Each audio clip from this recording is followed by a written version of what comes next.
ನಮಸ್ತೆ, welcome to the channel. ನಾನಿವತ್ತೊಂದು different ಆಗಿ ಹಲಸಿನ ಬೀಜದ ಚಟ್ನಿ ಹೇಗೆ ಮಾಡೋದು ಅಂತ ತೋರಿಸ್ತೀನಿ.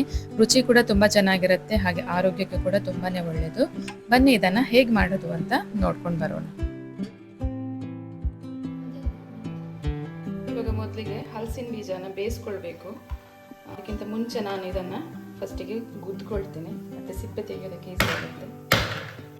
ಈಗ ಕೂಡ ಈ ಥರ ಸಿಪ್ಪೆ ತೆಗಿಬೋದು, ಮತ್ತು ಬೆಂದ ನಂತರ ಬೇಕಿದ್ರೂ ಕೂಡ ತೆಗಿಬೋದು. ಇದು ಇವಾಗ ಹೀಗೆ ಬರ್ತಾ ಇದೆ, ಇವಾಗಲೇ ತೆಗೆದು ಬಿಡ್ತೇನೆ ನಾನು.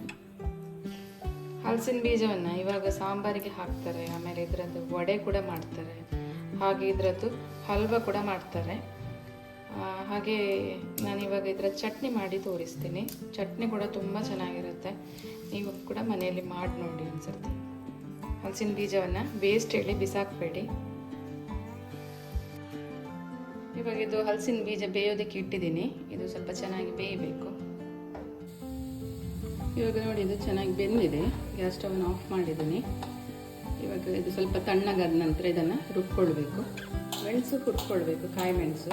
ಅದಕ್ಕೆ ನಾನೊಂದು ಒಗ್ಗರಣೆ ಪಾತ್ರೆಗೆ ಸ್ವಲ್ಪ ಎಣ್ಣೆ ಹಾಕ್ತಾ ಇದ್ದೇನೆ. ಇದಕ್ಕೊಂದು 5 ಹಸಿಮೆಣಸನ್ನು ಹಾಕಿ ಹುರ್ಕೊಳ್ತೇನೆ. ಹಸಿಮೆಣಸನ್ನು ಕಟ್ ಮಾಡಿ ಹಾಕೋಬೇಕು.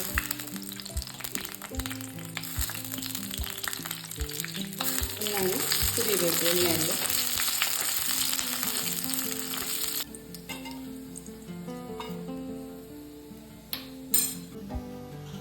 ಬೇಯಿಸಿಟ್ಟಂಥ ಹಲಸಿನ ಬೀಜ,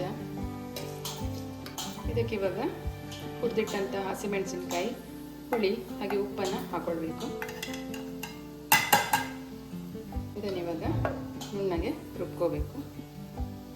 ಇದು ರುಬ್ಬಿಟ್ಟಂಥ ಚಟ್ನಿಯನ್ನು ಇದಕ್ಕೆ ಹಾಕೊಳ್ತಾ ಇದ್ದೀನಿ ನಾನು ಪಟ್ಟಿಗೆ. ಇವಾಗ ಇದಕ್ಕೆ ಸ್ವಲ್ಪ ಹಸಿ ಈರುಳ್ಳಿನ ಸೇರಿಸ್ಕೊಳ್ತೀನಿ. ತಿನ್ನುವಾಗ ಬಾಯಿಗೆ ಸಿಕ್ಕಿ ಆದರೆ ಚೆನ್ನಾಗಿರುತ್ತೆ.